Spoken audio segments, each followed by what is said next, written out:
Do you know the power of 5 fingers? By this 5 fingers we can learn about 20 words. Do you believe this? Yes, let me start. So, parts of plants. How many parts are there in a plant? Do you know that? Root, stem, leaves, flower, fruit. Isn't it? So, let me ask you to count this in your fingers. Okay? Let me count. Root, stem, leaves, flower, fruits. Root means ಬೇರು. ಅದು ಎಲ್ಲಿರುತ್ತೆ? ಗಿಡದ ಒಳಗಡೆ ಭೂಮಿ ಒಳಗಡೆ ಇರುತ್ತೆ. And then stem, and then leaves, flower, fruits. Stem ಅಂದ್ರೆ ಆ ಎಲೆ ಎಲ್ಲನೂ ಸೇರ್ಕೊಂಡಿರುತ್ತಲ್ಲ ಆ ಭಾಗಕ್ಕೆ ಸ್ಟೆಮ್ ಅಂತ ಹೇಳ್ತೀವಿ. ಮತ್ತೆ ಲೀವ್ಸ್ ಅಂದ್ರೆ ಎಲೆಗಳು. ಎಲೆ ಯಾವುದು ಅಂತ ಗೊತ್ತಲ್ಲ ನಿಮಗೆ. ಮತ್ತೆ flower. Flower is the beautiful part of the plant. And then flower transforms into fruit. These are the 5 parts of the plants. And as you all know, there are 5 vowels.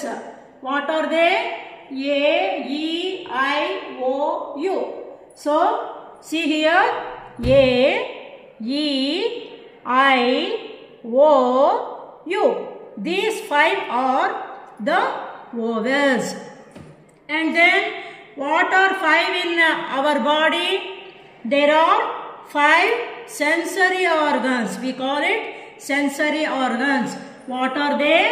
They are eyes, ears, nose, tongue, skin. Eyes means ಕಣ್ಣು.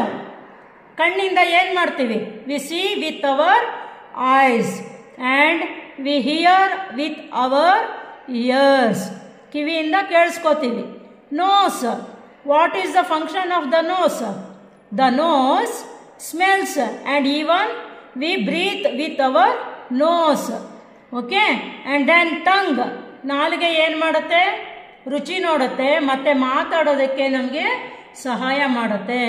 And then skin. Skin ಅಂದ್ರೆ ಚರ್ಮ.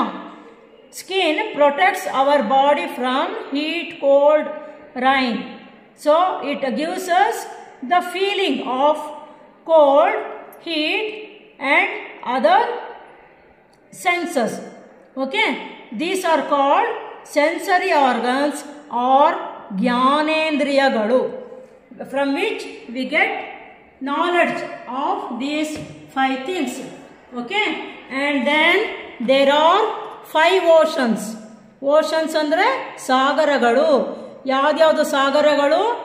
Atlantic ocean, Pacific Ocean, Indian Ocean, Arctic Ocean and then Antarctic Ocean.